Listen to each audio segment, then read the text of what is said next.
Motorsports coverage presents Speed World. Today, live from Darlington, South Carolina, the Gatorade 200 Busch Grand National Race being brought to you by Pontiac Grand Prix, the 1988 Motor Trend Car of the Year. By Quaker State Motor Oil, the big Q stands for quality, always has, always will. By Budweiser, proud sponsor of the 1988 U.S. Olympic team. This Bud's for you. And by Goodyear Eagle Tires. Goodyear, because there really is a difference.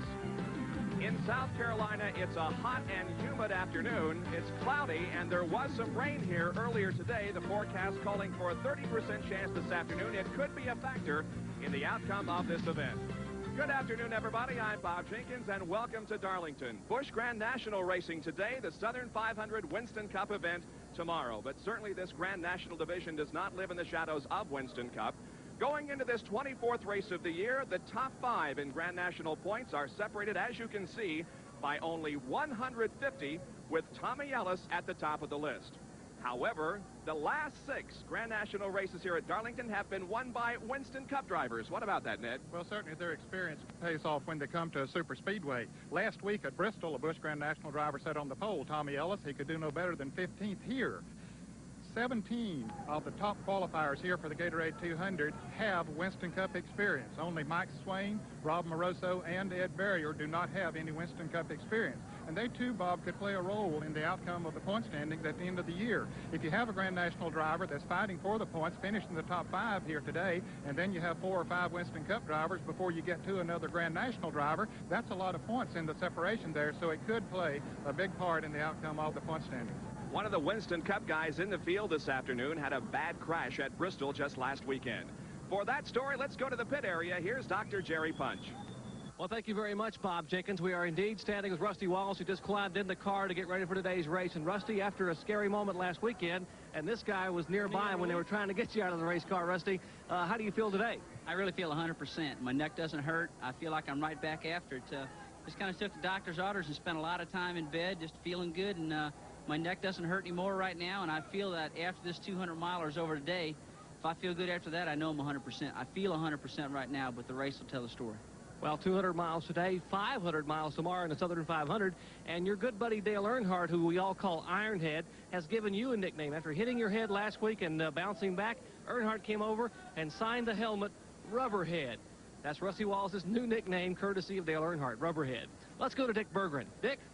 Well, Jerry, once again, tires are the story. Here at Darlington, however, nobody's really concerned about tires blistering. What they're worried about is the tires wearing out prematurely. Some competitors say they're only going to get 30 or 40 laps out of a set of tires. Others say they can go 50 or 60 laps. Everybody is pretty much in agreement, however, that the tires are going to wear out before the competitors need fuel. If they come in to change tires under a caution flag in this division, rules allow them to change only 2 tires.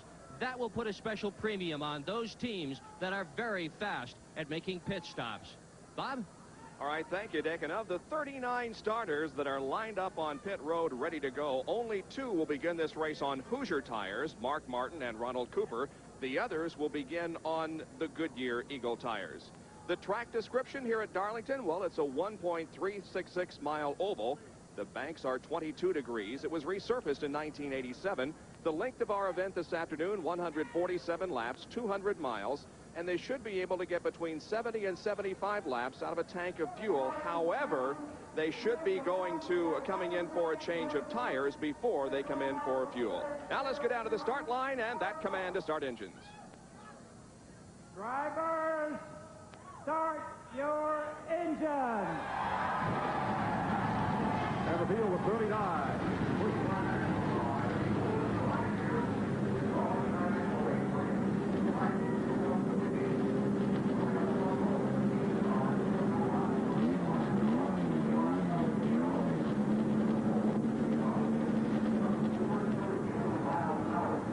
The field is set to go for 147 laps and the Gatorade 200, the first of 2 big races here at Darlington International Raceway this weekend. Tomorrow, the Southern 500 Winston Cup race live at 1 o'clock. Stand by now. We'll be back to give you the starting lineup, the 39 that will go today in the Gatorade 200 right after this.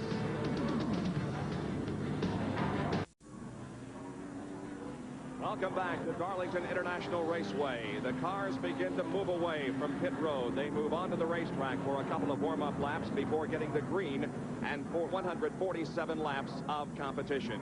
Here's the starting lineup for today's race. On the pole for the third time this year in Grand National competition, Jeff Bodine in number 15 Levi Garrett Chevy. Outside of that front row will be to the number 7 Skoal Buick, driven by Harry Gant, the defending champion of this race. In the second row, it'll be Dale Jarrett in the number 32 Portaloo Oldsmobile and Rusty Wallace in the Kodiak Pontiac car number 66. The third row, Brad Teague in car number 75, the Food Country USA Oldsmobile, and Dale Earnhardt in the GM Goodrich Chevrolet car number 8. Going to row number 4, it's Morgan Shepherd in the Winner's Circle Auto Parts Buick car number 97, and L.D. Ottinger in the Detroit Gasket Buick car number 2. Mike Alexander will start in 9th position in the 84 GM Tech Buick, and Bobby Hillen Jr. from Midland, Texas, the Brendless Rain-X Buick car number 81.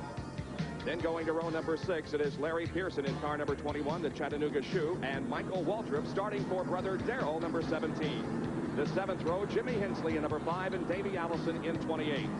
The 8th row, Tommy Ellis, last week's pole sitter at Bristol, and Mike Swaim alongside him in row number 8.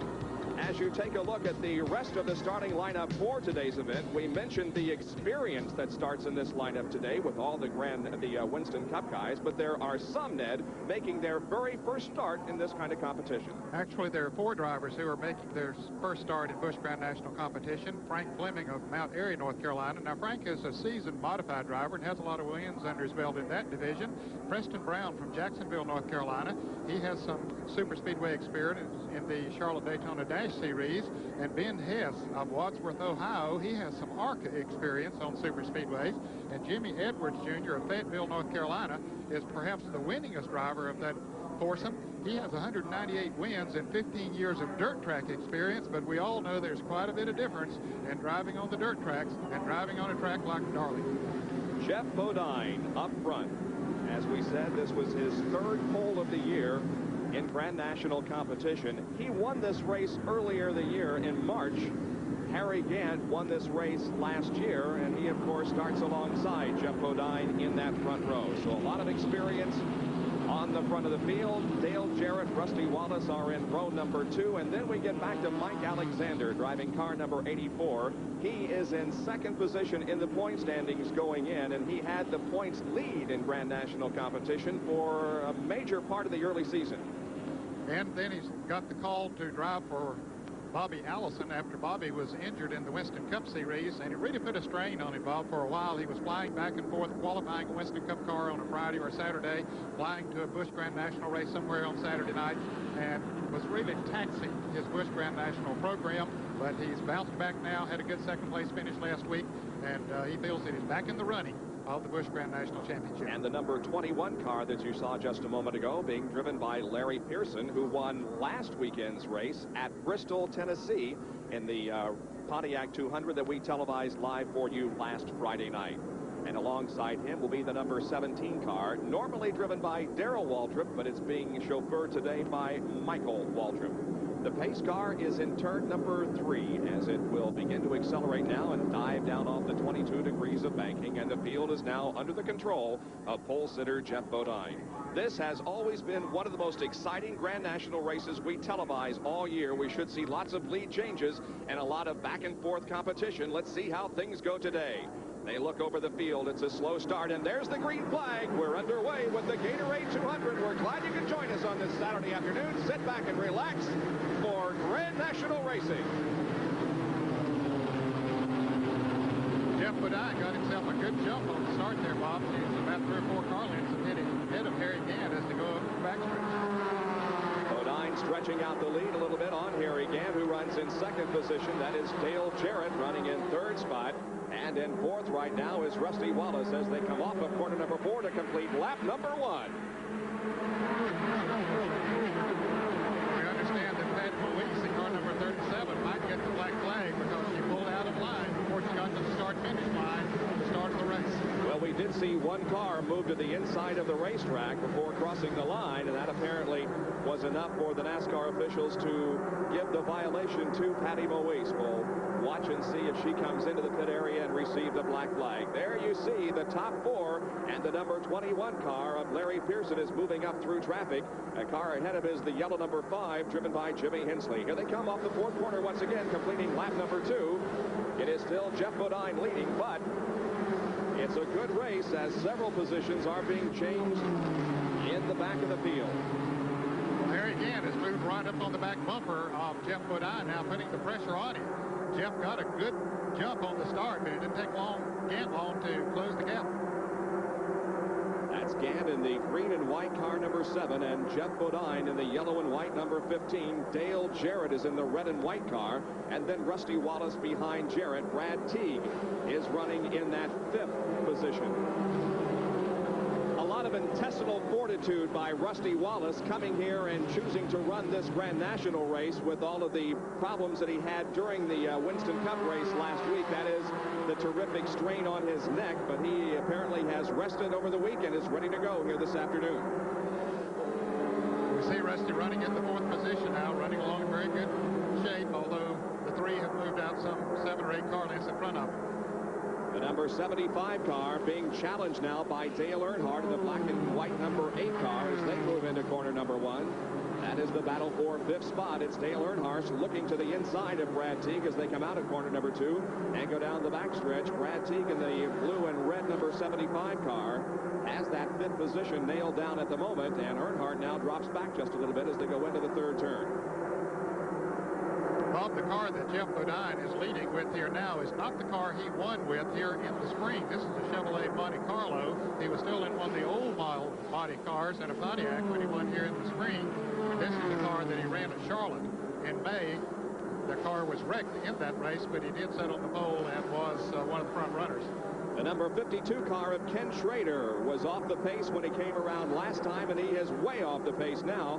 He has the car still on the racetrack, but is on the inside of the front straightaway as he comes down. We understand that the ignition may be gone in that car, so Ken Schrader's afternoon is going to end prematurely as he goes very, very slowly down the front stretch and into corner number 1. Well, he's one of 7 or 8 Winston Cup drivers who own their own Busch Grand National car. He and his wife, Annie Schrader, own that car together. Looks like they're going to have a tough day here. And there you can see the leaders beginning to lap some of the slower traffic already as Harry Gant makes a bid for the lead. Into turn number 1, he has the inside line, and that's the place to be. So he grabs the lead now from Jeff Bodine. But here comes Jeff right back to the inside in corner number 4. Let's see who leads this lap. They come off the 4th turn. It's going to be Harry Gant leading this lap, with Bodine now to 2nd place. Dale Jarrett still right in there in the thick of things in 3rd spot. Well, Gant took advantage of that left traffic and his came off a 2, got him a good running start up the backstretch and moved around Bodine.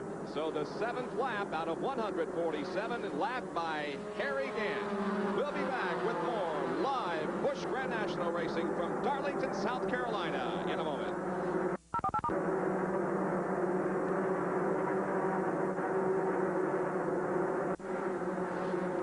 Bob Jenkins along with Ned Jarrett, Jerry Punch, and Dick Berggren at Darlington International Raceway in South Carolina for the Gatorade 200 Busch Grand National race. We are 10 laps into this 147-lap event, and the lead is held by Harry Gant in the green and white car number 7. There is the battle for 2nd position. Jeff Bodine in the number 15 car has 2nd spot, but right on his back bumper is the number 32 Portaloo machine driven by Dale Jarrett. And those cars have pulled away from 4th place runner Rusty Wallace. Rusty's some 1 and 2/10 seconds behind the 2nd and 3rd place drivers. Bob, this is a combination point race for the Busch Grand National North Series as well as the regular Busch Series point champions. Dale Shaw is the leader of the Busch Grand National North Series. He unfortunately has already had to make a pit stop in his Budweiser car, but he's back out in the running now. The Ford V6 being driven this afternoon by Mark Martin. There he is, and he's being shown in 16th position at this moment. The only V8 that started this race was in the Ford driven by Joe Thurman. That's the number 24 car, but all others are V6s. And there's another guy that will be doing double duty this weekend, as Mark Martin will also compete in the Winston Cup Southern 500 tomorrow afternoon. Back up front, it is still Harry Gant leading Jeff Bodine and Dale Jarrett. Fourth place, Rusty Wallace, then Brad Teague. Bobby Gillen Jr. is sixth. Morgan Shepherd is seventh. Mike Alexander is eighth. And then the number 17 car driven by Michael Waltrip. You can see the leaders about to come up on some heavy traffic. The black flag being given to, looked like Dale Shaw's car, the car number 60, the fellow we were talking about just a moment ago. He has already been in the pits one time. Dale Earnhardt is running in sixth position and still doing battle with Brad Teague. They have been, they touch coming out of corner number 2 as Dale's gets a little bit sideways and bumped the Brad Teague car, number 75. And look at this. There's Morgan Shepherd that's going to try to make it 3 wide. There certainly is not room for 3 cars going into turn 3. There's really not room for 2 cars going into that turn, let alone 3. But Morgan gave him a little anxious moment there. Of course, Earnhardt ran up on the car they were lapping there and had to drop back.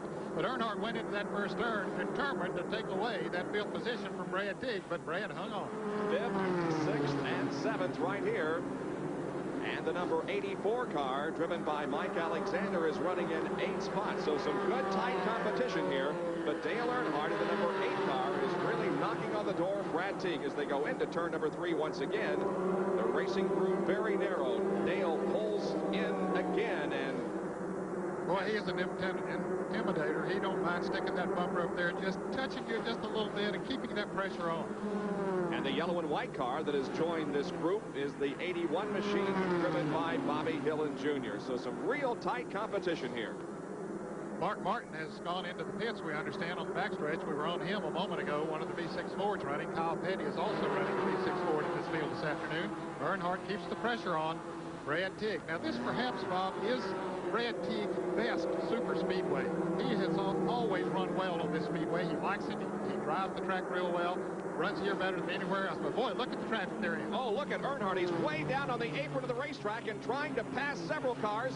May have touched one of the slower back markers as they went into turn number 1. He can't gain much of an advantage, but now has about a half a car length lead on Brad Teague. But let's watch Teague to the outside of the racetrack. He is certainly, as you indicated, then not being intimidated by Dale Earnhardt as these guys are slugging it out. And now there goes Dale Earnhardt sliding to the inside up the banking, but he has the position. He just drove it in there harder going into turn 3 and took the position. Now let's watch Morgan Shepherd in the black and white car number 97 as now he is behind Brad Teague.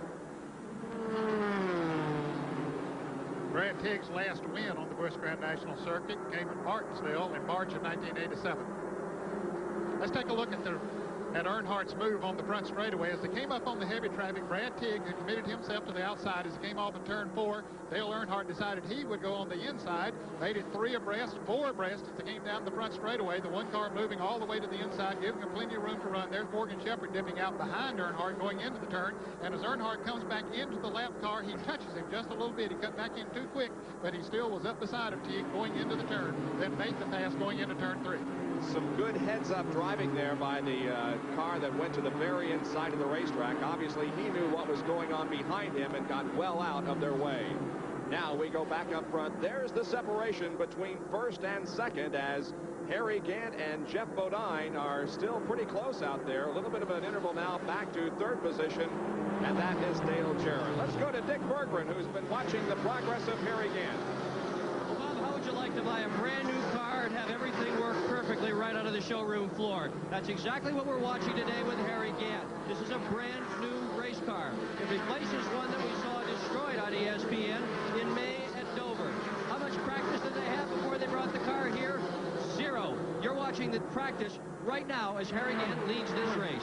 Well, he's practicing very well, no question about that, as he now has the lead, and the interval is about 6, 8, maybe even 9, 10 car lengths between himself and Jeff Bodine, as 20 laps out of 147 are complete here.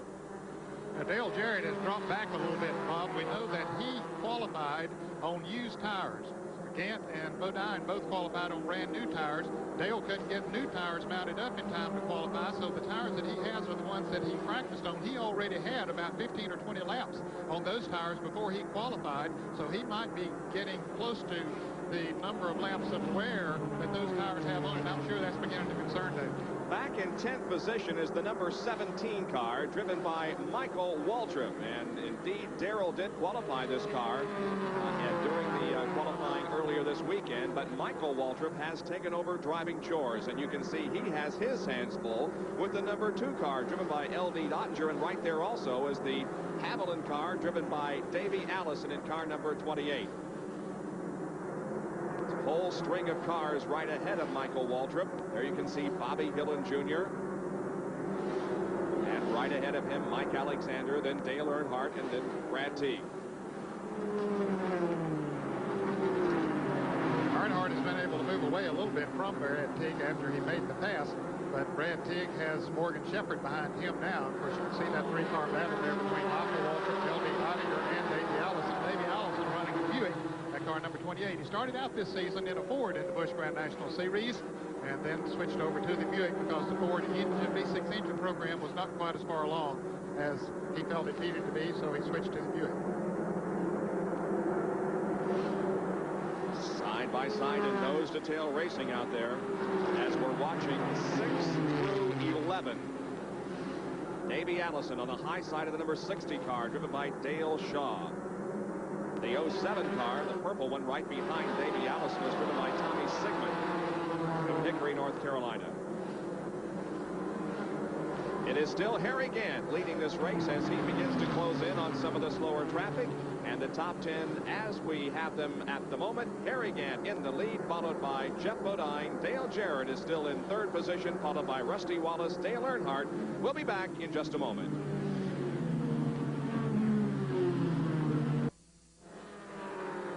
Back at Darlington, that's Harry Gant in the Skull Bandit Chevrolet car number 7 leading the race. He has just lapped the number 42 car driven by Elton Sawyer. That means there are 23 cars now on the lead lap with 27 laps completed.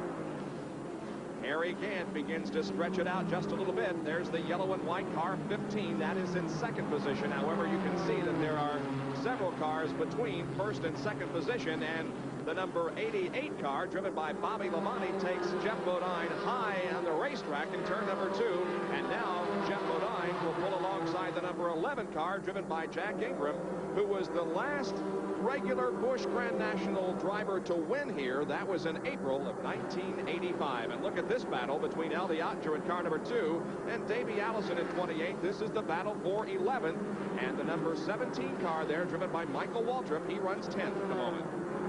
They've really been going at it for about 10 laps, Bob, but Davey has not been able to move around L.D. Ottinger. He got up beside him a time or two, but just couldn't move around him.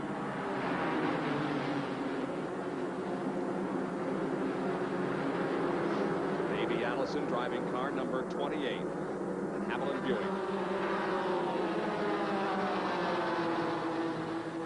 Ottinger, of course, a former champion of this division before it became the Busch Grand National Series. In fact, he won the championship twice back in the 70s. This is only Davey Allison's 7th Busch Grand National race of the year. And now you can see that last week's winner, Larry Pearson, is being lapped by Harry Gant, and so Harry laps the 16th place car.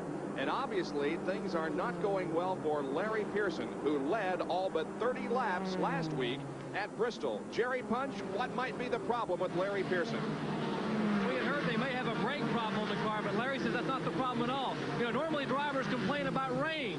Larry Pearson and a number of drivers are complaining about the sun.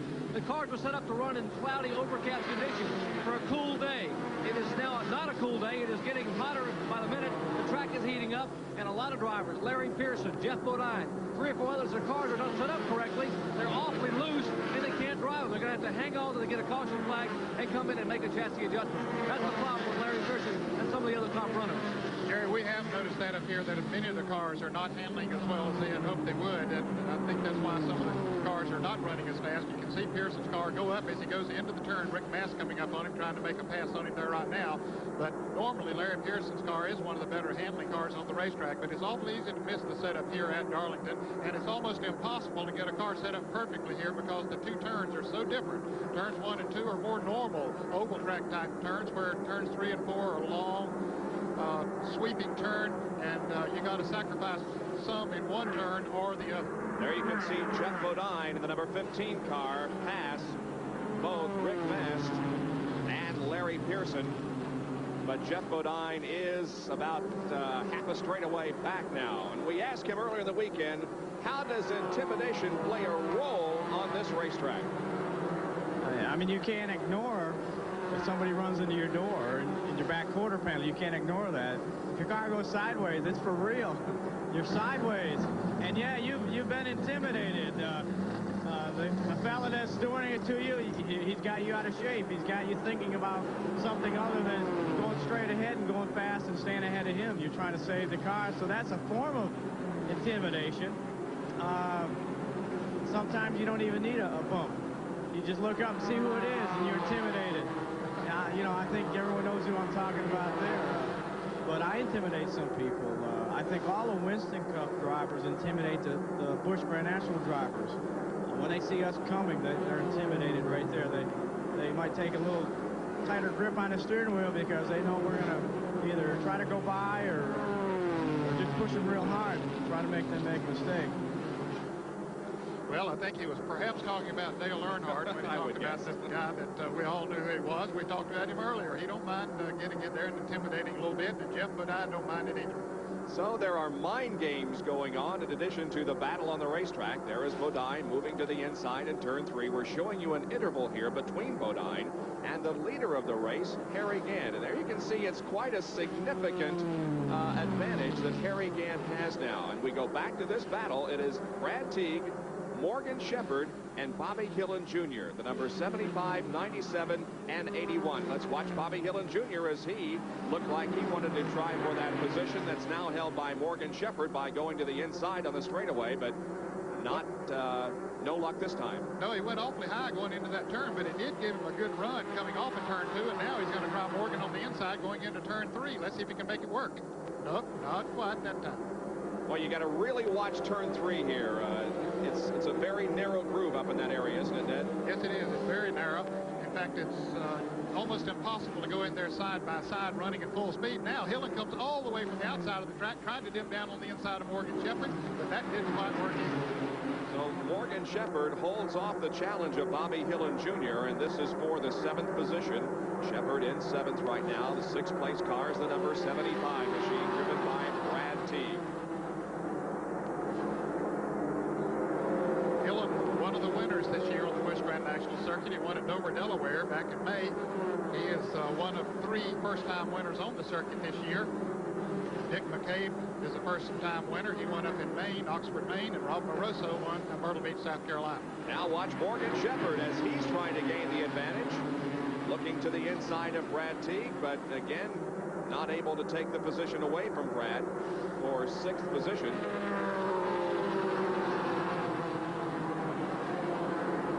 We have a report there might be some smoke coming from Dale Earnhardt's car.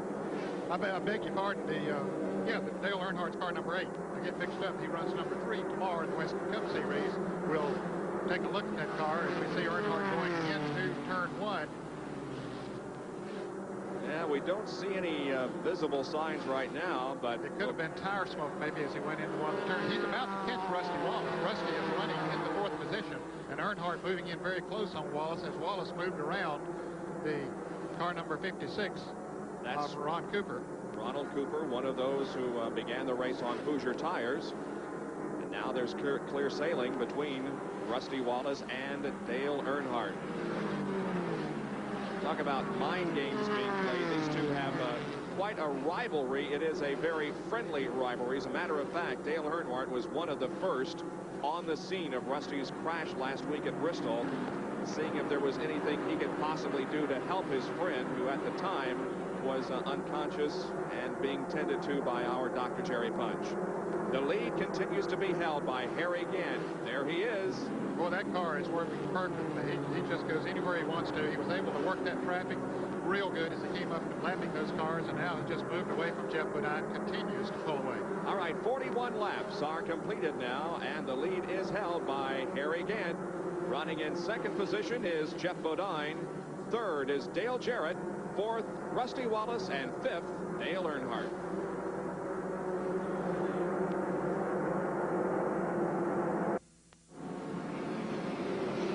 Back at Darlington, South Carolina, trouble for Dale Jarrett, the 3rd place car. Unscheduled pit stop. Left front tire was going down on the Portaloo Oldsmobile.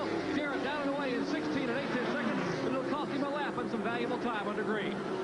And right behind Dale Jarrett, the number 5 car, Jimmy Hensley, also making a pit stop. He was running 14th and now is in for a change of right side rubber. Remember, they can change as many tires as they want to under green, but under caution, they can only change 2. If they change more than that, they're penalized a lap. And Bob, I'm sure that Dale Jarrett would rather have been able to change right side tires as opposed to left side tires, but as Jerry pointed out, the left front was going flat on his car, and it looks like Jarrett might be about to come back into the pits. He has slowed coming off the turn 4. There's a number 25 car of Rob Moroso right behind the 7 car, the leader of the race, who is Harry Gant. And indeed, here comes Dale Jarrett back into the pits. A tough break for Dale, who is running a very strong 3rd position. Jerry is there again. Well, they were not ready for it that Dale time. Jarrett comes back in. They were looking at the tires with the Goodyear engineers, and about 15 of the crews were down here. And they are apparently not going to change tires. They are going to pull the hood pins and go underneath the hood. So apparently the problem they thought may have been a tire. And yes, the tires were not wearing that badly, but he apparently has a miss in the car. John Irvin, his crew chief, the veteran here, looks beneath the engine compartment of the Portaloo Oldsmobile. And now John says, leave the tires on it. We've got a more serious problem than that. And Dale Jarrett losing a lot of valuable time here in the pit. Well, they are changing the right rear on the car, but they still are under the hood looking for something more major wrong with the automobile. Well, back on the racetrack, once again, good battle for position. There are 4 cars right there racing for position. Morgan Shepherd, Bobby Hillin Jr., Michael Waltrip, and Davey Allison. The slower car is the number 21 machine of Larry Pearson. He's being passed on the outside of the racetrack. And here is Brad Teague, that blue and red car, who actually is leading this contingent here. The number 42 car of Elton Sawyer has been lapped. Brad Teague is in 5th spot at number 75. And then comes Morgan Shepherd in the black number 97. Brad Teague moving to the inside of Elton Sawyer down the backstretch. They're side by side into turn number 3, and Brad goes very low on the racetrack, actually gets out of the racing groove, but now is able to pass Elton. And here will come Morgan Shepherd, Bobby Hillin Jr., Michael Waltrip, and Davey Allison. Good scramble for position here. They're 4 wide going into turn 1. Michael Waltrip gets on the inside, got the advantage, and moved around Bobby Hillin Jr. Good piece of driving there by Mike Waltrip. Larry Pearson is coming into the pits. It has not been a good day for Larry. The crew goes to work on the car. They're fueling it. They're changing tires on the right side. And you can see one of the Junior Johnson Budweiser crew there working on the right rear tire. Did a good job of changing that tire. Having some difficulty, however, at the right front of the car. Now they have the tire on, and they push him away. Well, Jerry Punch is with Dale Jarrett. Dale, a short day for you. What happened out there? Well, the upper control arm mount on the left-hand side has broke loose from the weld there and was letting the left front wheel move in and out. Something you don't see happen very often. You know, we keep a good check on these race cars. It's just something that happens every once in a while. So it's just too bad the Portaloo Oldsmobile was really running good. Car was a little tight at the first of the race. I was just waiting for that to work out. Here at Darlington, you don't race the first part, you just wait to the end, but it wasn't our day. Everybody was concerned about tire wear. Now, your tires looked pretty good when they came off on that first stop. Yeah, they sure did. The tires are real good, you know. I think we all get a little concerned before the race that we know that Goodyear Tire and Rubber Company is always going to have us the best tire here possible, and they have us a good tire here today. Well, you got to give Goodyear a hand. They have done an excellent job in preparing these cars for today's race. Harry Gant makes his way to pit road. It's Jack Ingram in for a pit stop, and the number 11 Skoal-sponsored car. Jack has not been up to full song on the racetrack, and they're changing the rubber on the right side. Again, a little bit of a trouble with the right front of the car. And Jerry, here comes Harry Gant, as we saw him drop to the inside of the racetrack in turn number 3, and now indeed here he does come for his first pit stop of the afternoon. Looks like they're going to the right side. We'll change those tires. Of course, they'll fill it up with gasoline. Now, he went 52 laps, and he could have gone farther than that as far as the fuel is concerned, but I'm sure they were concerned about the tires. They want to take those off, take a look at them. Maybe next time they'll be able to go farther on the set of tires. Now they have the car fueled. It goes down off the jack. 20.3 seconds for Harry Gant on the first pit stop of the afternoon, and he roars back into competition. And talking with the tire officials here this afternoon, Goodyear said they thought they could get about 45 to 50 laps out of a set of tires, and Hoosier was saying up to 75, and we're certainly seeing that pretty close, because as Ned indicated, it's lap number 52 when the leader, Harry Gant, came in for a change of rubber. There's the number 15 car of Jeff Bodine, who just went around Harry Gant, and that put Harry a lap down. But the way Harry has been running, and with fresh rubber on the right side, I suspect that he'll be able to move up quickly and get back in the lead lap. Here's a scramble back in the pack, and once again, as Davey Allison, Bobby Hillen, and Michael Waltrip go at it. You see Hillen in the yellow car, number 81. Davey Allison in car number 28. Michael Waltrip in his brother's car, number 17. They have really been having a good battle back there. And here's Harry Gant trying to get his lap back. Trying to unlap himself, and indeed he does, going into turn number 3. So Harry Gant is back on the lead lap, and that would put him in 11th position. That's how many cars are on the lead lap. The leader is Jeff Bodine, right behind Harry. In second spot is the number 8 car, driven by Dale Earnhardt. Rusty Wallace moves to 3rd. Brad Teague up to 4th, and Morgan Shepherd in 5th spot now. So we'll be watching Jeff Bodine possibly make a pit stop here before long. At the moment, though, he is still up to full speed on the racetrack and leading this Gatorade 200 Busch Grand National race. And we'll be back with 55 laps completed. More of our live coverage from Darlington International Raceway. Stay with us.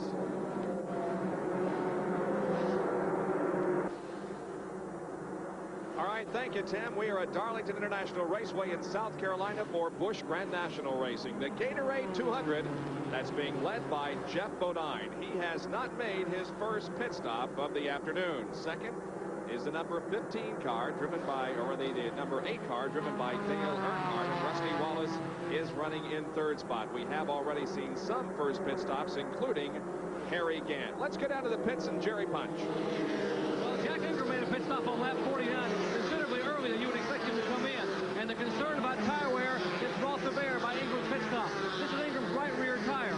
Now, when this tire is brand new, it has 6 30-second worth of rubber. When it came off the car a minute ago, they measured it, and it had 1 30-second worth of rubber, so it's almost completely bald after 50 laps. A lot of concern now about tire wear for Ingram. And who's pitting beside Ingram? Well, Jeff Bodine. His crew came over and looked at this tire, and they're considering maybe bringing Bodine in within a few more laps. We thought Jeff was coming in about 2 or 3 laps ago. The pit crew looked like it was getting ready for him, but so far, Jeff is staying out on the racetrack and trying to lengthen his lead over everybody else. What they would like to do is try to run at least halfway, Bob, if possible, and then be able to just make one pit stop. There's the number 6 car, driven by Tommy Houston. He is in for a pit stop. He is one of those who is right up there in Winston, where they're in Grand National points. And the number 81 car, just last lap over in turn number 2, had a brush with the wall, Ned. Okay, he was running right in front of Davey Allison behind Brad Teague, and he got a little high going into that turn, and you can see the back end, the right rear quarter panel, clipped the wall. Bobby did a good job of hanging on, though, and bringing it back into the pits. Not exactly where you would see that Darlington stripe put on the car, but indeed he put one on there. He certainly did, and it could be that he had a tire go down or something that caused him to do that, because he is in the pits now getting right side tires. Usually think of the Darlington stripe, what, up around turn number 4 on the front stretch? Yeah, well, that term came about back when this track was first built, and up until they changed it back in the early 70s, when there was not a cement wall, it was a guardrail. In fact, in the early years, there was just a single guardrail around the track, and you just literally had to run up against that guardrail. If you were going to get around this track at a maximum speed, you had to have the right rear quarter panel just touching that guardrail all the way around between turns 3 and 4. You were really running on a fine line. There you can see the pace of the field so far, 150.100 miles an hour, and that is about 19 miles an hour faster than the track record. And of course, we have had no caution flags during the first 67 laps of this event, helping the speed stay right up there. Leader Jeff Bodine, right behind him, the number 21 car of Larry Pearson, but he now is 2 laps down on the field. And as a matter of fact, of the top 5 drivers in Busch Grand National points at this moment, only the number 84 car of Mike Alexander is on the lead lap. So indeed, the Winston Cup drivers are putting on a pretty good show here this afternoon. And I believe that Mike Alexander has since made a pit stop since we showed that he was on the lead lap, and so he should be a lap down now. So the point leaders are having a tough day. However, pit stops will be coming up for others here before too long, including Jeff Bodine. It looks like he's going to try to stretch it to the halfway point before he comes in so he can get by with one pit stop, and that would mean that he'd need to go about 73, 74 laps. And we're watching the number 17 car of Michael Waltrip. We have a report that he will be coming in for right side tires and fuel in a lap or so. He stays out there on the track right now, but we're watching the pit stop by Michael Waltrip. There's the leader, Jeff Bodine, and once again, let's go to Jerry Punch, who may be able to tell us what exactly this crew is thinking about in terms of pit strategy. And your speculation was exactly correct on what they're trying to do here in the Bodine pit. Now, this race is 147 laps long. Halfway would be 74 laps.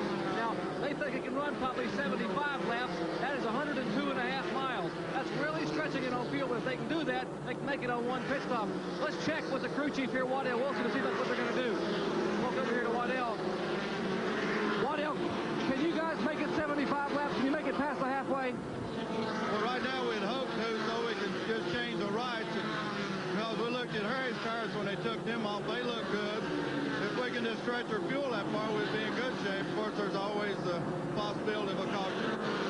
You got to remember, these are V6 motors with 390 cubic feet carburetor, so they will get awfully good gas mileage. They're going to try to go maybe to lap 75, just past the halfway.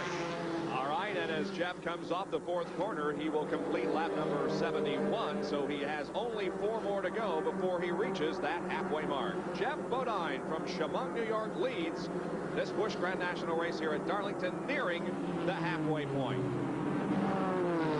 We hope you're enjoying our live coverage this afternoon. Don't forget the Southern 500 from here tomorrow at 1 o'clock. We'll be right back.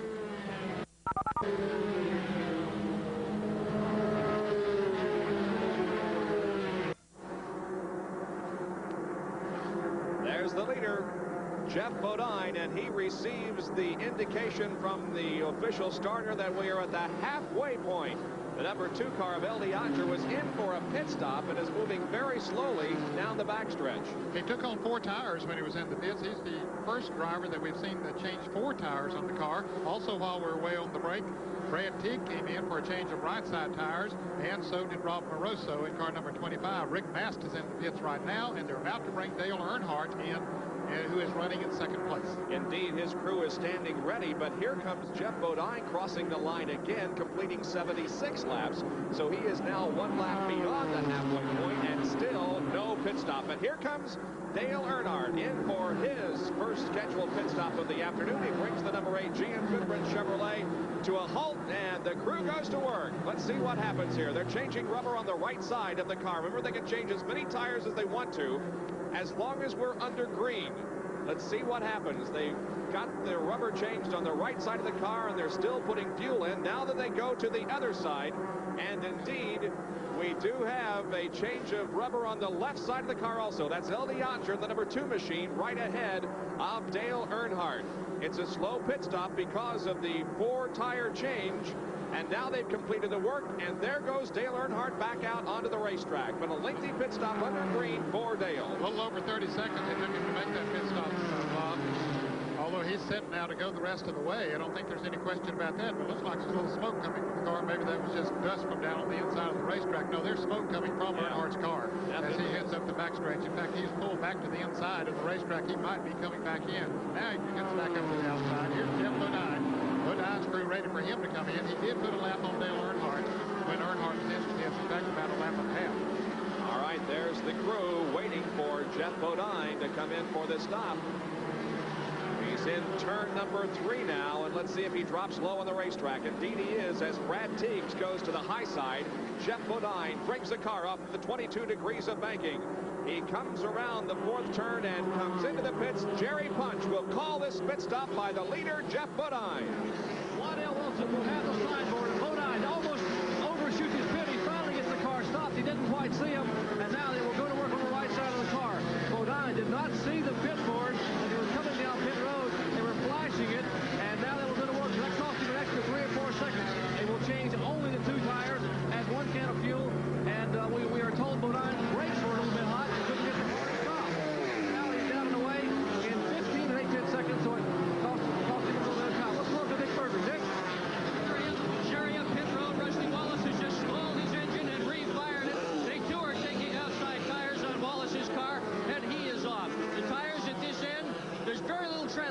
bottom. You can hardly see the inspection points, but they're all holding up just fine. No problems with tires. All right, so both Rusty Wallace and Jeff Bodine have made their pit stops. It was a little hard to understand there why Jeff missed the pit. There weren't any cars parked there near his pit, and he just seemed to overshoot it or not know exactly where it was. Yeah, evidently he did have a brake problem as he came into the pits. Here's Harry Gant trying to move around Davey Allison, and in the pits also now is Michael Waltrip. That's his first pit stop and perhaps his only one, because he should be able to go the rest of the way from here. And this is the battle for the lead as Harry Gant passes the number 28 car of Davey Allison and goes up front. So Harry has the lead back once again. Allison moves down to second spot. Third is Michael Waltrip. Fourth is Brad Teague. In fifth position is Bobby Hillin Jr. And in sixth, the number 15 car of Jeff Bodine. And he is going to be black flag for missing his pit. Let's go down to Jerry Punch once again. Well, we are told by NASCAR, some of the officials locally, that they will penalize Jeff Bodine for missing his pit. And Bodine comes in and stops and shakes his fist at one of the NASCAR officials. Bodine says, hey, I couldn't help it. My brakes wouldn't stop. He almost didn't get stopped now. They come in, they will sit him here and change left side tires. But a costly time element. Now the left rear tire going on. Another 15 seconds. And they are holding Jeff Bodine more in the pit. NASCAR standing here holding the Levi Garrett car. Just a costly mistake. Jeff Bodine and the crew.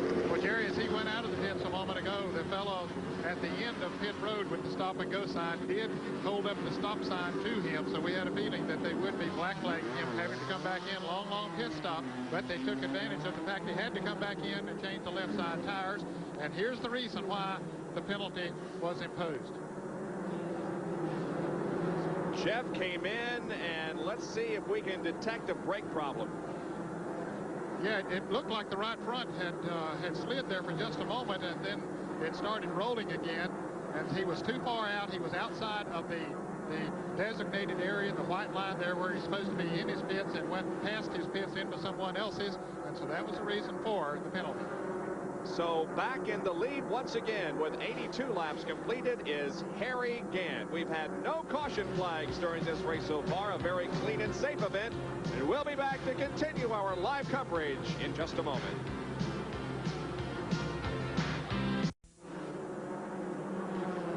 Back at Darlington International Raceway and the Gatorade 200 Busch Grand National Race. The lead held by the number 7 car driven by Harry Gant. There you can see he's in a little bit of traffic once again as the number 2 car of El Diantro is ahead of him, and so is the number 11 machine driven by Jack Ingram. Well, Jack drops to the inside of the track, and Harry passes on the outside.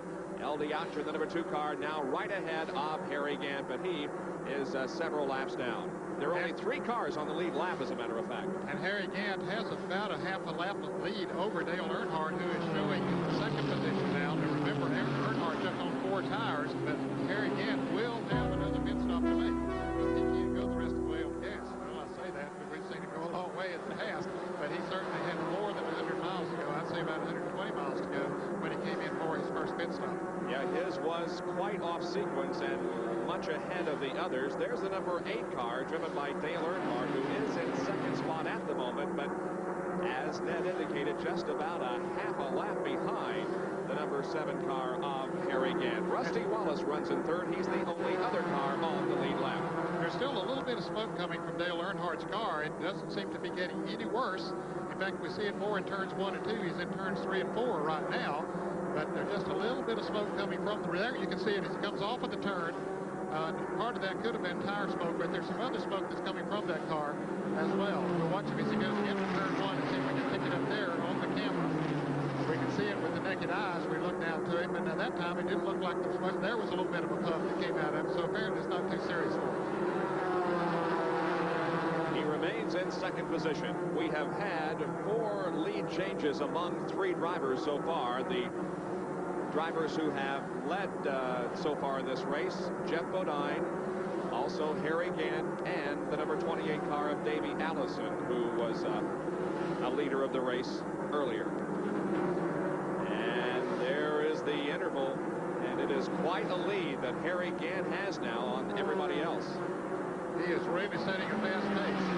Now, we have word that he might be able to go the rest of the way. They've got some awfully good gas mileage on that car, as we've seen earlier this year on ESPN. We've also seen him run out of gas a time or two while he was up front.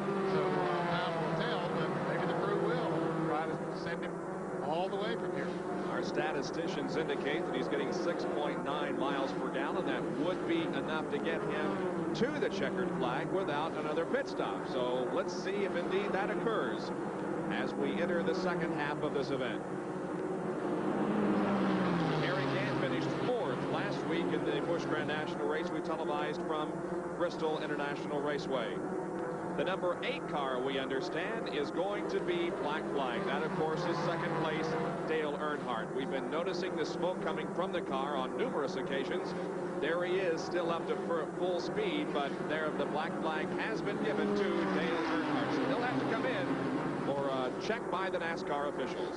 I would guess that perhaps it's either transmission or rear end grease leaking from that car and causing that smoke to come from it. It certainly is not affecting his running out on the racetrack because he's setting a very good pace out there, but something is causing that smoke, and it perhaps is rear end or transmission grease. Well, Dale Earnhardt is heeding the black flag warning. He's off the banking and coming in for the pit stop, the mandatory pit stop indicated by NASCAR.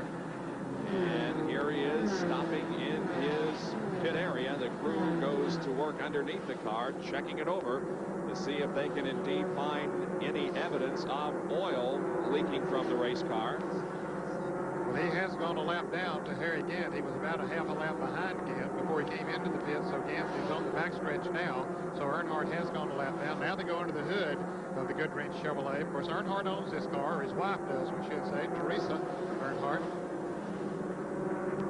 Always one of the top contenders in any race he runs in. Doesn't matter what division. Well, he'll certainly be one of the contenders tomorrow when we drop the green flag on the Southern 500 Winston Cup race at 1 o'clock tomorrow afternoon. We hope you'll be with us for what is a Labor Day tradition in auto racing, the Southern 500. They push Dale Earnhardt back onto the racetrack. Nope, I don't believe he's going onto the racetrack. He is indeed pulling behind the wall. So the second major contender, Jeff Bodine and Dale Earnhardt, have already gone away as far as a possible win. And we now have Harry Gant still leading the race. Down to the pit area. Well, we're in the Harry Gant pit with crew chief Jim Harmon. And Jim, the question, you guys pitted on lap 54, took on gas and right side tires. Can you make it the rest of the way on fuel? No, we cannot. We'll have to pit around lap 133. And we're trying to decide right now whether to put on 4 tires or 2 tires. We don't think we can go the rest of the distance on right sides, and we know we can't on lefts. Well, some critical decisions to be made here in the Harry Gant pit, and these guys were happy to see one of their competitors, Earnhardt, move away because they realize Earnhardt's tough at Darlington, but the concern in Gant's pit, not really gas, but tires. How long can those left side tires last? So the drama will be played out here in the closing laps of this race. Gant will definitely have to come in for at least one more pit stop. 95 laps have been completed. 52 to go. Dick Berggren is with Dale Earnhardt. Well, unhooked, that means you're done. What happened, Dale? Got an oil leak, and they black flagged us, so it's smoking a little bit. So ain't no use in running laps down. If you can't win, they just be out there. He runs this race to win only. No points involved here for Dale Earnhardt. He says, if I can't win, I don't want to play. He's out. So Dale now will focus his full concentration on tomorrow and a win at the Southern 500. Here's another guy who'll be competing in that race tomorrow, who is currently leading this Busch Grand National race, Dale Earnhardt. His best finish in the 1988 Grand National Division was here earlier this year. He finished in the runner-up position. Back in a moment with more of the Gatorade 200.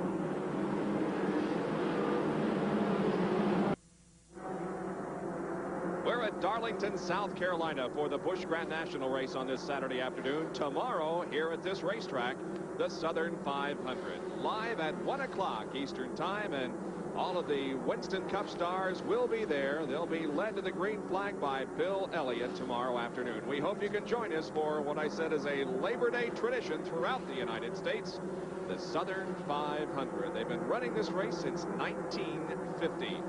Now, here is Harry Gant, and the car right ahead of him is the number 66 car driven by Rusty Wallace. That is the second place machine, so Harry right now is going to put the entire field one lap down. Let's see if he can do it. They go into turn number 1, and indeed he does. Harry Gant is on the lead lap by himself. He is really flying here today. Harry Gant perhaps drives this racetrack as good as anyone who has ever been here, excepting maybe David Pearson, and I think that he will rival David Pearson as far as being able to get around this thing at a maximum speed with whatever he's driving. Of course, he's a former winner of the Southern 500, which we'll see tomorrow. And as you mentioned earlier, Harry has not won on this Busch Grand National circuit this year. He normally does win, and looks like he's got a heck of a shot at it here today. If he does, he would be the 17th different winner. Already 16 different drivers have won on this circuit this year. Hey, here's a battle for third position. The car to the inside is Michael Waltrip, but he takes over third position from the number 84 car, driven by Mike Alexander. So the 17 of Michael Waltrip has passed Mike Alexander, and Waltrip goes to third. Now, certainly, Mike Alexander is running best among the Grand National regulars, and he is threatening to pick up some valuable points in the Busch Grand National Series. Right now is fourth behind Michael Waltrip, and of course these guys are also one lap down to the field. And what we were talking about at the top of the show, Bob, as far as the point standings are concerned, if one of the Busch Grand National regulars get up in the top 5 and finish there, and then you'll have 3 or 4 or maybe 5 Winston Cup drivers, well, they eat up a lot of points in between there, and that's exactly where we stand right now, with Mike Alexander in 4th place, Morgan Shepherd in 5th place, and a couple of other Winston Cup drivers along in there as well. A win is worth 180 points, and the least amount of points that will be awarded today for the 39th place finisher, 46.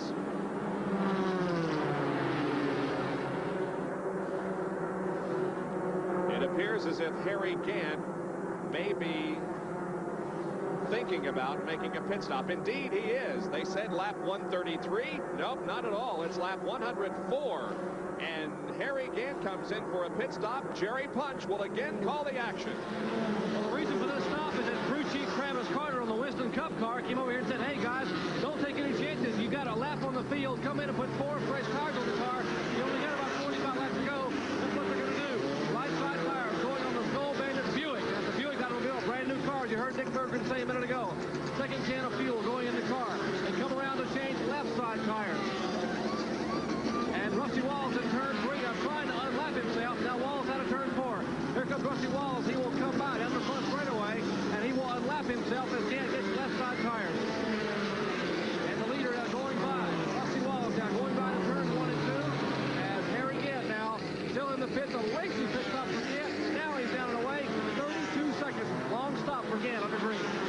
Well, it was a long stop, Jerry, but he does stay in the lead lap. But now he's going to find himself better than a half a lap behind Rusty Wallace. But with those 4 fresh tires on it, he will really be able to zip around this track. He was already outrunning everybody with the hot tires on. So now that he has fresh tires, he will really outrun them. Mike Alexander, who had moved up into second after Gant made his pit stop, is in the pits for a change of left side tires. And Jimmy Hensley coming back in the pits in the Advance Auto Parts car. And so the guy who was in for a ride of his life last Friday afternoon in practice for Winston Cup, rolling 5, 6, 7 times down the front straightaway at Bristol, has come back to lead the Grand National race here this afternoon. Rusty Wallace leads. Harry Gant will be right back with more from Darlington International Raceway.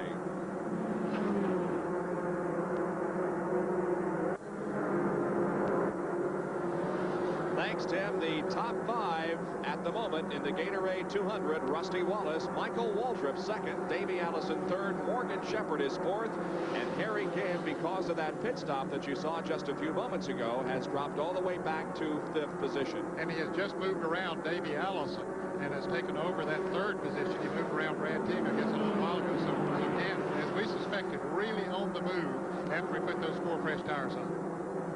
But at the moment, Rusty Wallace is the leader of this race. We now have 8 cars that are on the lead lap.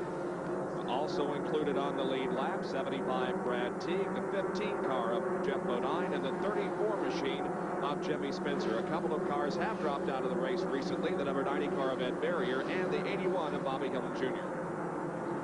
Again, is running about 12.5 seconds behind the leader, Rusty Wallace. Michael Waltrip is about 6 seconds behind Rusty Wallace. 112 laps have been completed. This is Rusty's 5th Busch Grand National race of 1988. His best finish was an 8th in this race in the spring. He has 2 wins in Grand National competition. I beg your pardon, his best finish was second here at Darlington in 1985. So Rusty Wallace looking for his first win in Busch Grand National competition. Harry Gant is gaining better than half a second a lap on him, Bob. Rusty, of course, changed right side tires when he made his pit stop, so his left side tires has to be getting pretty well worn, where Gant has on the 4 fresh tires. So even if this thing stays green the rest of the way, Gant has plenty of time to run Rusty down at the pace that he's going right now. And Michael Waltrip is getting a very good ride out of this car that's owned and qualified by his brother Darrell. But Michael is really looking good here this afternoon and is in 2nd position. Yeah, he's holding his own with Rusty Wallace. Rusty's not gaining on Michael Waltrip. But Harry Gant's gaining on both of them. And Jimmy Hensley, one of the top drivers in the Busch Grand National Series, is really having problems. He's down at the end of pit road. He was in just a moment ago. The car stalled on him. They pushed him and tried to get him cranked and push him back up pit road. He's back in now, and they're pushing the car again down. It looks like he's going behind the wall. So Jimmy Hensley, who had high hopes of winning the Busch Grand National Championship this year, looks like it's going to be out of it. That car owned by Sam Martin. Let's go to the editor of Stock Car Racing magazine, Dick Berggren. Well, Bob Jenkins, I feel sort of as if I'm in a Winston Cup pit because I've seen just about every Winston Cup crew chief walking up and down pit road. Here's one of them right now, Steve Meal. You were just looking at tires. What do you see from a race today that'll help you tomorrow? Well, we're concerned about the high tire wear we've seen all week, and that rain this morning washed the rubber off the racetrack. So we're a little bit worried, but this tremendous number of green flag laps they run today should put enough rubber down. It will be in good shape tomorrow, but this is a good deal for us. We come out here and worry 2 or 3 hours to get in good shape for all the worrying we're going to have to do all day tomorrow. I think it's a chance to see a real good race, too. We might also mention Mike Waltrip is running on only 2 outside fresh tires and holding his own with only 2 good ones on the car. In fact, right now, Dick, he is gaining on Rusty Wallace. Not too long ago, he was about 6 seconds behind Wallace, and he's less than 4 seconds behind him now, so he is definitely picking up on Rusty Wallace. There is Rusty moving to the high side of the number 10 car, driven by Preston Brown from Jacksonville, North Carolina, one of those guys who was making his first Busch Grand National start this afternoon. Wallace now is in some heavy traffic here on the main straightaway, just below our broadcast position. He's having a tough time in that traffic, Bob, because those left side tires are pretty well worn out on the car, or at least they're heated up enough that he's not getting the traction that he needs. And when he moves up on traffic, he has to sort of tiptoe around them. He just can't drive around them like we see Harry Gant as he goes through traffic. Sometimes Rusty is having to drive much more careful, and Michael Waltrip is definitely gaining on him. He's about 2 seconds behind him now. Well, we've got 30 more laps to go in this race, and the question is, will Rusty be able to hold off the challenge of Michael Waltrip and Davey Allison and the number 7 car of Harry Gant, who, remember, has 4 fresh tires and is moving up quickly through the field and closing in on the leader. Michael Waltrip now is just 2 seconds behind Rusty Wallace. He can see him as Wallace goes into turn 3. Michael Waltrip is not too far behind him. However, Waltrip runs up behind a slow car going into turn 3 and has to back off for just a moment, but then he gets on the high side and moves around. And the car number 40 that's running in front, that's the Frank Fleming car that has been running in front of Rusty Wallace for several laps. Rusty just simply has not been able to move up and move around him. The car just doesn't seem like it's running at full capacity to me. It just doesn't seem like it's as fast as some of the other cars out there on the racetrack, including Gant and Michael Waltrip for that matter. We are timing this lap to give you an indication of indeed how fast Rusty Wallace is going here on the lead. But no, he is not getting around this racetrack nearly as fast as he was earlier. They were running about 32.5 seconds a little bit earlier, and here you see already 34.5 seconds. He's way off the pace. And I think it's the tire's fault. I think that's the situation that's just not letting him get around the racetrack. That's an average speed of about 142.539 miles an hour. And Rusty Wallace qualified 4th fastest at 155. So he is about, 13 miles an hour slower than the speed at which he qualified. And now the car number 17 of Michael Waltrip is within about 7 or 8 car lengths of him. In a lap or two, he's going to be right up on his back bumper. So we are set up for perhaps some very exciting racing here in the closing stages of this event, which has not been nearly as competitive as it has been in previous years. And look at this. Rusty is now really slowing on the racetrack, and Michael Waltrip in car number 17 goes into the lead of our Gatorade 200. Well, we mentioned a moment ago that Harry Gant was running about 11.5 seconds behind Rusty Wallace as Brad Teague comes into the pits in the Food Country car. Right now, Harry Gant is 3 7/10 seconds behind the leader, Michael Waltrip. So Gant is still gaining very quickly on the front runners. This is Mike Waltrip's 3rd start in Busch Grand National competition ever. His previous finishes at Indianapolis at Raceway Park, he was 14th, and he was 23rd at Bristol. But this afternoon, it is Michael Waltrip who is leading this race, as Rusty Wallace obviously is having problems with his number 66 machine, and Harry Gant is moving up quickly, and perhaps in a few more laps will be ready to challenge Michael Waltrip for that lead. So we'll be back with more right after this.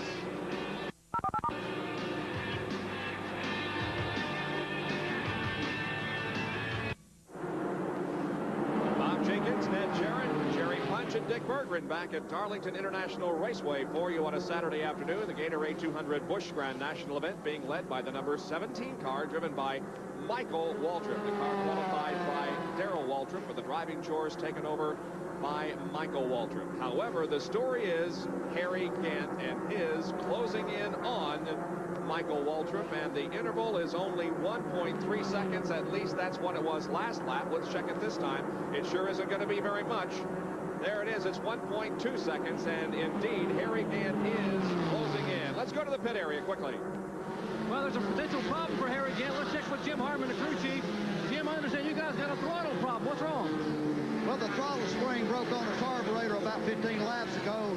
Harry's having a real hard time. He's pulling the accelerator up with his right foot going in the corner, but he's doing one hell of a job. He's a tremendous race car driver. Now, what's happening is the throttle is hanging wide open going into the corner, and Harry's left foot, remember, was broken, so it was in a plastic cast. He can't use the left foot, so he has to push the throttle with his right foot and then take his toe and pull the throttle back off the floorboard, so no wonder he's catching it so quickly.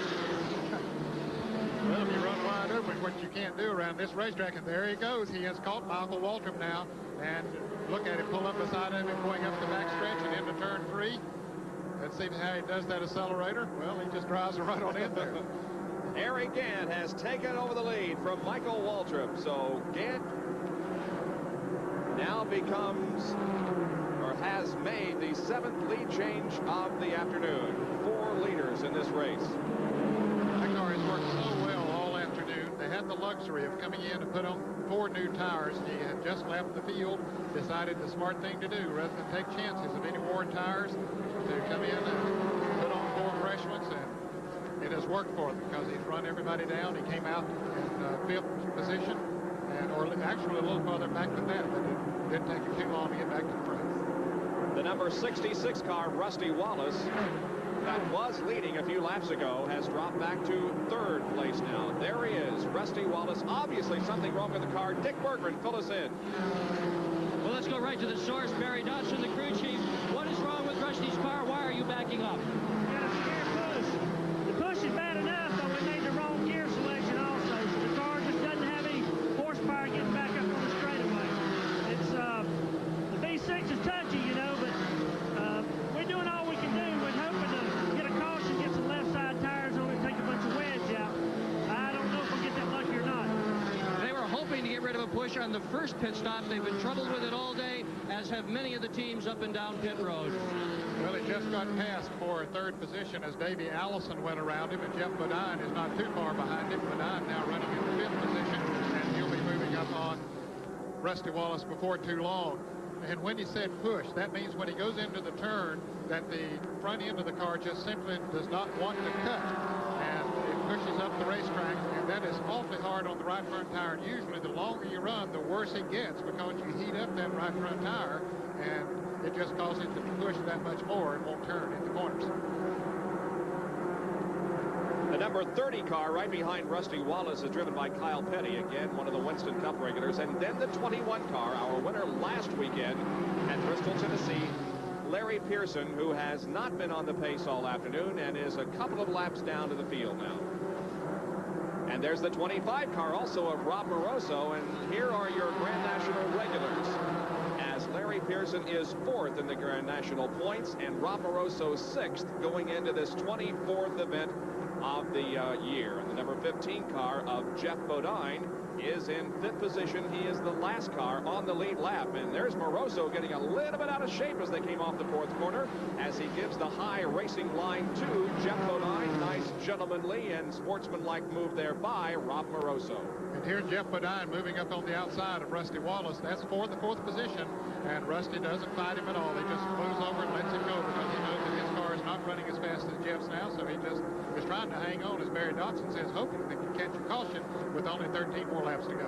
Well, you know, a few laps ago, I counted Jeff Bodine out of this race because of the fact that he was penalized for missing his pit on the pit stop, but indeed he has gotten back on the lead lap and is in 5th. And if we do have a caution, he may be a challenger for the lead, but we have only got 13 more laps to go. Oh, and we have a problem here, as Rusty Wallace's car really slowed down, and he was hit by Rob Moroso. Yeah, Rusty went into the turn and slowed dramatically as he went into that turn, and he's slowing much more now. It looks like he might be headed into the pits. And Rob Moroso went into the turn at his normal speed, and when Rusty was there slowing down, he just bumped into him. And let's look at it again. Back and take a look at it again. Okay, you can see as they head into the turn, Rusty slowed and went up in the middle of the turn, and Rob Moroso had committed himself. You see Larry Pearson going by on the inside, so he just bumped him straight. Thank goodness it was not hard enough to bump him around. Let's go to the pits and Dick Berger. Well, they are surely ready here, and I'll guarantee you with a set of left side tires, and I can tell you why he slowed down. The left front tire is absolutely flat on Rusty Wallace's car. He apparently just couldn't hang on any longer. Oh, and now the car is stalled. He's got to go in again. We're under yellow here, so tough break for Rusty Wallace. Dick, I think he went a lap down during that encounter. It's too bad that he couldn't hang on for at least one more lap as the caution came out. Perhaps some debris on the track from that little encounter down there. We're not sure what the reason for the caution is, but we do understand it was because of debris on the racetrack. So if Rusty could have held on for one more lap, he perhaps could have stayed in the lead lap. And it is, believe it or not, our first caution flag of the afternoon. And it is not because of an accident or a spin. It's because of debris on the racetrack. But it definitely does close in the field now for the final 10 laps of this race.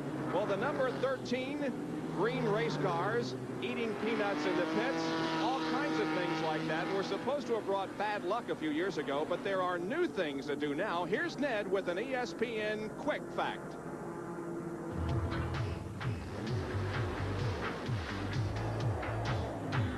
Quick Facts are brought to you by Quaker State Motor Oil. The big Q stands for quality. Always has, always will. The sport of auto racing is very demanding physically and mentally on the race driver. And, of course, the mechanical aspect of it is always important. But something that we don't think about very often is the driver and any superstitions that he may have. Grand National Champion Larry Pearson has some superstitions. Larry, how about those? Yeah, Ned, last year when I won the championship, I started wearing the same clothes to the racetrack. And ever since then, I've been trying to find me a pair of clothes, you know, this year to wear, and I seem to have found it. I still have the same old socks that I wore last year, and they have holes in them and everything else, so I always wear them on race day.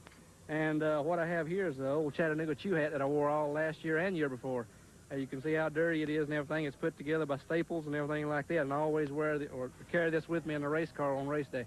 And you also make a stop at a store here in South Carolina. That's true. There's an old country store here at Darlington, and every year I always go by and buy me a case of Red Rock drink. It's a strawberry-flavored drink, and I always take a drink of Red Rock before a race. Well, we understand that Dale Earnhardt goes by that same store and gets some of that Red Rock drink. Now, back when I was driving race cars, the superstitions were the number 13, don't get your picture made before the race, and the color green. Certainly, if the color green still had superstition associated with us, we would have a lot of unfortunate cars, but the color green doesn't seem to bother the drivers anymore. We're under caution for the first time at Darlington.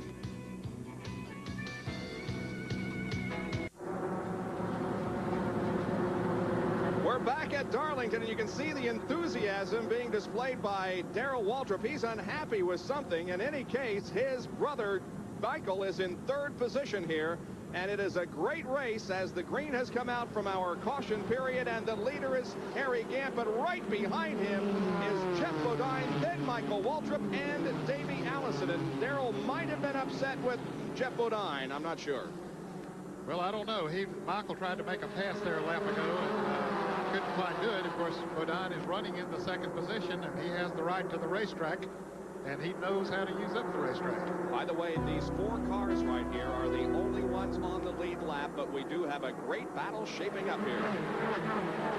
Well, Gant's still showing the strength that he has shown all afternoon, as it looks like I thought Brad Teague had dipped down to the inside, but Gant's car has just been so strong. After he passed Jeff Bodine early in the race, he has been a dominant force, even though he has made 4 pit stops and ended up the front runners. We have less than 5 laps to go. Coming by this time, it'll complete lap number 143 and a spin on the backstretch and a car into the wall. That's Patty Moise in car number 37, and the caution flag will come out, I believe. Patty sitting down on the inside next to the retaining wall just off of turn 2 on the backstretch. Caution is out, and with now 4 laps to go. So, will we see this race end under caution? They'll certainly try to get Patty Moise righted and headed back out on the racetrack or into the pits as quickly as possible. And Darrell Waltrip continues to watch his brother, but Darrell is not happy about something. That's quite obvious. Yes, it is, and that's heck, you ought to be happy with Michael running up there in third place and has a chance to win this thing. Well, he has had a magnificent race. Michael Waltrip, very, very impressive in his 3rd Busch Grand National start ever. He started 10th, moved up to 9th by lap 25. He was up to 6th on lap 50, 6th at lap 75. He was up to 4th at the end of 100 laps, and he was in the lead at the end of 125, and now runs 3rd. So the caution is out. They're trying to get Patty Moise's car off the track in the backstretch. We'll be back in just a moment.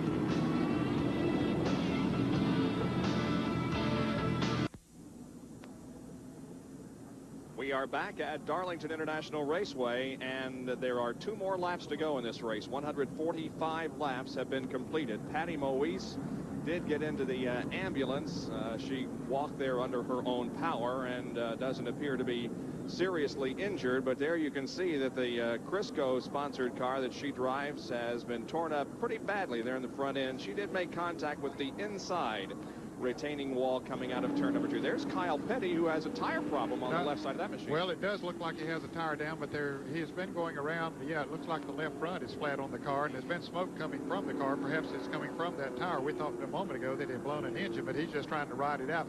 He's hoping that this thing will end under caution. He is in 15th place, 2 laps down. Kyle Petty will be another one of those competing tomorrow in the Southern 500.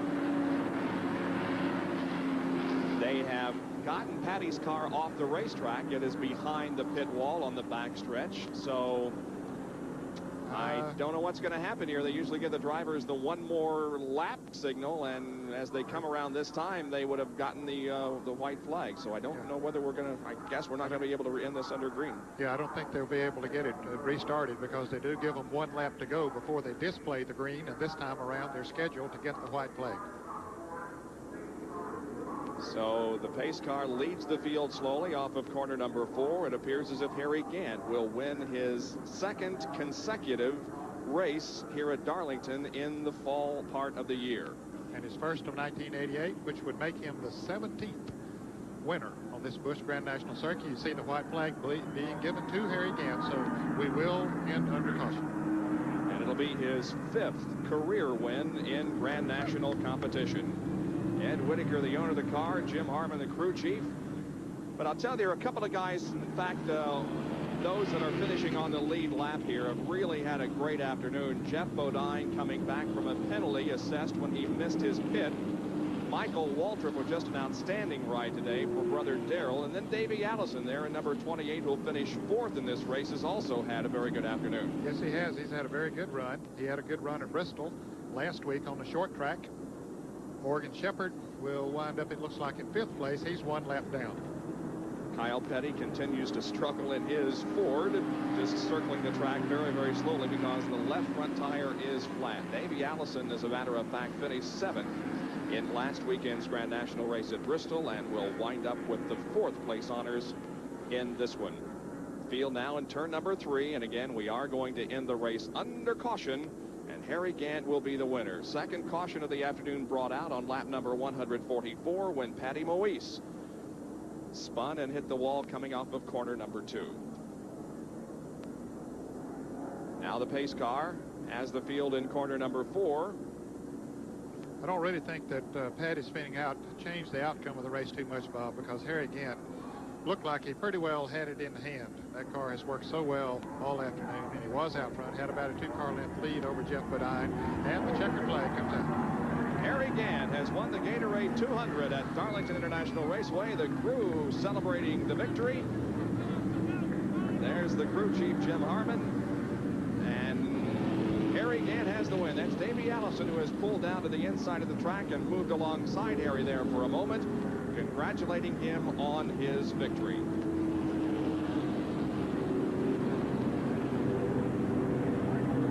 This was his 9th race of the year in Busch Grand National competition. He backs up this win here this afternoon with a 2nd place finish earlier here in Darlington. He was 6th at the Grand National race in Charlotte. He finished 4th last weekend. So there you are. Jeff Bodine finishes in 2nd spot. And 3rd was Michael Waltrip. Davey Allison finishing in 4th position. And in 5th, a lap down, was Morgan Shepherd. So the Gatorade 200 is history, and we will be back in just a moment to move into Victory Lane, where Harry Gant will be proceeding, and we'll have a conversation with him. Back in just a moment at Darlington.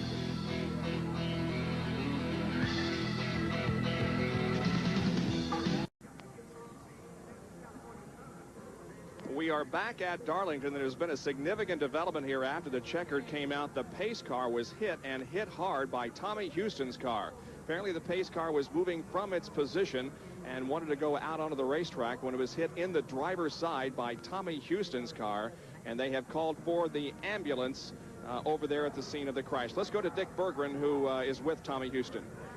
Well, Tommy, what happened in that incident? Well, they told me on the radio to take the car to the gas pumps on the backstretch, and when I was coming down through the pits, I started to go out the end of the pits, and this Pontiac pace car is real short, and I couldn't see over the end of the wall. We're sitting down so low, and when we did, the pace car driver just turned right in front of me, and man, it was, I couldn't go out against the wall, and I couldn't miss him, and I just locked it down and hoped he wasn't hurt. This tore his car, the pace car, up pretty bad, and this tore our car up bad.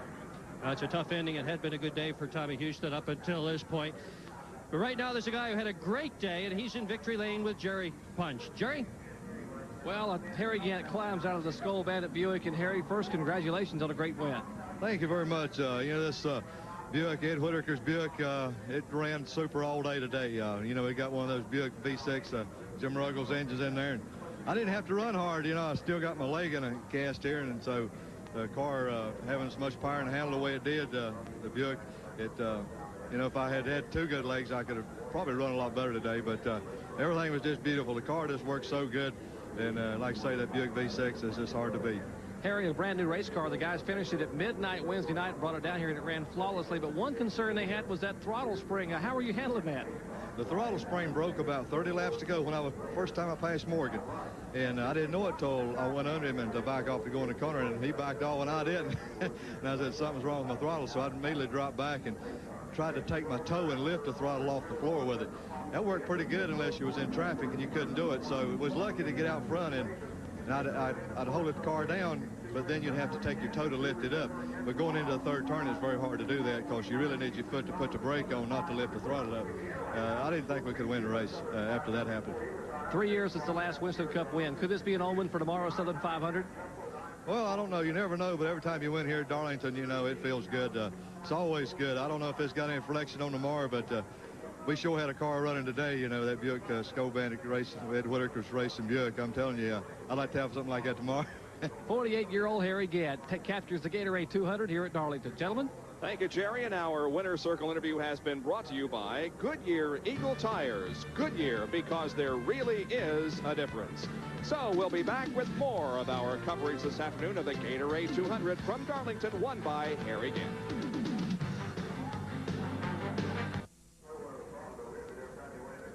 Back at Darlington International Raceway, the Gatorade 200 Busch Grand National race completed with Harry Gant winning. The area down here at the exit of Pit Road involves an accident between the pace car and Tommy Houston's machine. We'll have more on that in just a moment. Right now, let's go to Dick Berggren, who's with Michael Waltrip, third-place finisher. Well, Mike, what a great run this afternoon. I wish you could have seen your brother on top of the truck driving the car for you. Well, I wish you could have heard him on the radio. He was more than a crew chief. He was a cheerleader, telling me where to go and what to do. I finally told him he was going to have to leave me alone if I was going to race, you know. His crew did a heck of a job. That's a good car. I have a great time racing with these sportsmen guys. I was a little bit excited when I got out of the car at Bristol. Today was a lot of fun, and I feel a lot better. 4 tires instead of 2 would have made a big difference on that first pit stop, wouldn't they, Mike? Well, I think Harry would have still been hard to beat. We did what we did to run as good as we possibly could. I don't know what we would have changed to been in any better shape. If that last caution hadn't come out and I could have run a few more laps under green, I think my tires would have come in and I'd have had a good run at them. Based on what you saw today, what kind of a race do you expect to run tomorrow? Probably nothing like this one, you know. There wasn't any cautions. It was a good, clean race, and wasn't really a whole lot of tight, close racing from my perspective until the very end. I just kind of ran around there by myself, passed a couple of cars now and then, but tomorrow will be a different story. It'll be a tire war as usual, and it'll be a fight to the end. The Southern 500 is too prestigious for anybody to lay down and let somebody run off with it. And that's the bottom line on the Southern 500 tomorrow from a guy who did a great job here this afternoon, Michael Waltrip. All right, thank you and congratulations, Michael. Let's take a look at the point standings now. After this race, Tommy Ellis has just an 8-point lead on Mike Alexander. Tommy Houston remains in 3rd, Larry Pearson 4th, and Rob Moroso is in 5th position. So those are the standings after this race, and right now we'll go back to our ESPN studios. Tim Brando is watching college football this Saturday afternoon. All right, thanks, Tim. And we are back at Darlington International Raceway, where the Gatorade 200 was won here this afternoon by Harry Gant. However, we did have an accident at the end of the race involving the pace car, as it was T-boned in the driver's side of the pace car by Tommy Houston's machine. Let's go to Dick Berggren, who's on the scene. Well, Bob, the good news is we just talked to Les Richter, and he says that pace car driver Jim Graham is okay. They've taken him out. They put a neck brace on him. They've taken him off to the hospital just to be sure that he's absolutely all right. But apparently initial indications are no major injuries. Here is the car behind me that was struck by Tommy Houston's car. Good thing we had 2 strong cars. Yeah, it was damaged badly there on the side, and Houston's machine was very badly tore up in the front end. So the top 10 finishers here this afternoon. Of course, the winner, Harry Gant. 2nd was Jeff Bodine. 3rd place finisher was Michael Waltrip. Davey Allison was 4th, and Morgan Shepherd was in 5th position. Then 6th was Jimmy Spencer. Michael Alexander finished 7th, followed by Rusty Wallace, Brad Teague, and Tommy Houston. Tomorrow at 1 o'clock Eastern Time, live here on ESPN, it'll be the Southern 500. And it should be an exciting race as Bill Elliott will start from pole. Today's Gatorade 200 has been brought to you by Pontiac Grand Prix, the 1988 Motor Trend Car of the Year. By Quaker State Motor Oil, the big Q stands for quality, always has, always will. By Budweiser, proud sponsor of the 1988 U.S. Olympic team. This Bud's for you. And by Purolator Filters, the first name in filters. For Pure Oil now and Pure Oil later, it's Purolator. My thanks to Ned Jarrett in the booth, to Dick Berggren and Jerry Punch in the pit area. We'll all, along with Gary Nelson, see you tomorrow at 1 o'clock for the Southern 500. For right now, this is Bob Jenkins. So long, everyone.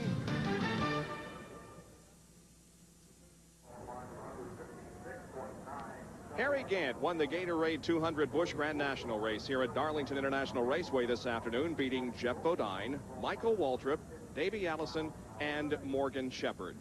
we are getting ready for now practice Winston Cup cars for tomorrow's Southern 500 Winston Cup race that we will have for you. Now, there's Harry Gant, who won today's race. He was the winner of the Southern 500 in 1984. Neil Bonnet won the Southern 500 in 1981. He's with Dick Berggren. And I'll bet Neil Bonnet would like to win the Southern 500 in 1988. Neil, what kind of a race are we going to see here tomorrow? It's going to be tough. Earlier in the week, you could see some cars in practice getting ready to qualify that were really dominant and had some high-speed race cars. Since we're doing all this practice now, got the race set up in these race cars, there's very little difference between the first 20, 25 cars. So looks like there's going to be a big pack of cars going at it tomorrow. People talk about the mystique of the Southern 500 and how everybody really wants to win this race. Is that for real, or is that just hype? Is that just publicity? I know this thing beat me in the ground for several years before I ever won here, and once I finally did win the 500, it was just a big relief. And I think the pressure's off of you, but it's more of a challenge, and the drivers internally respect this win in this race more so than any race on the circuit. It's just so tough. Many of the drivers who will be competing here, I guess we might define them as among the walking wounded, of which you are one. Harry Gant is on crutches. Took a look, Dave Marcus today has a splint in his knee. Let's talk about Neil Bonnet's health. How are you? Are you capable of running this whole thing tomorrow?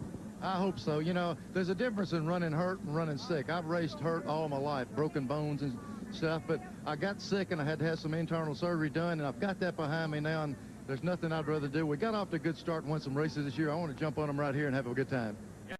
I won 3 right at the beginning of this year, and nothing would please you more than to win 3 at the end. Bob Jenkins? Neil Bonnet starts 24th in tomorrow's Southern 500, a race that Ned Jarrett competed in many times. Well, and had the pleasure of winning this thing in 1965, and I echo Neil's feelings. Once you have won on this racetrack, it does give you one of the greatest feelings of accomplishment, I think, that anyone could experience in any type of major sports, because the track is so tough. We saw today some awfully good racing and some close quarters, but boy, when you get 40 Winston Cup cars out there tomorrow, and I agree with Neil, after having put the clock on a lot of cars here this morning in a practice session, there are about 20 to 25 drivers who are running about the same speed. I think we're going to see one whale of a race tomorrow. Bill Elliott, Dale Earnhardt in row number 1, Alan Kulwicki and Jeff Bodine. Join us at 1 o'clock tomorrow afternoon Eastern Time. We will have live flag-to-flag coverage of the Southern 500 here on ESPN from Darlington, South Carolina. Well, coming up next here on ESPN, the third-round coverage of the Canadian Open from Oakville, Ontario. We join Ron Franklin and Jim Colby.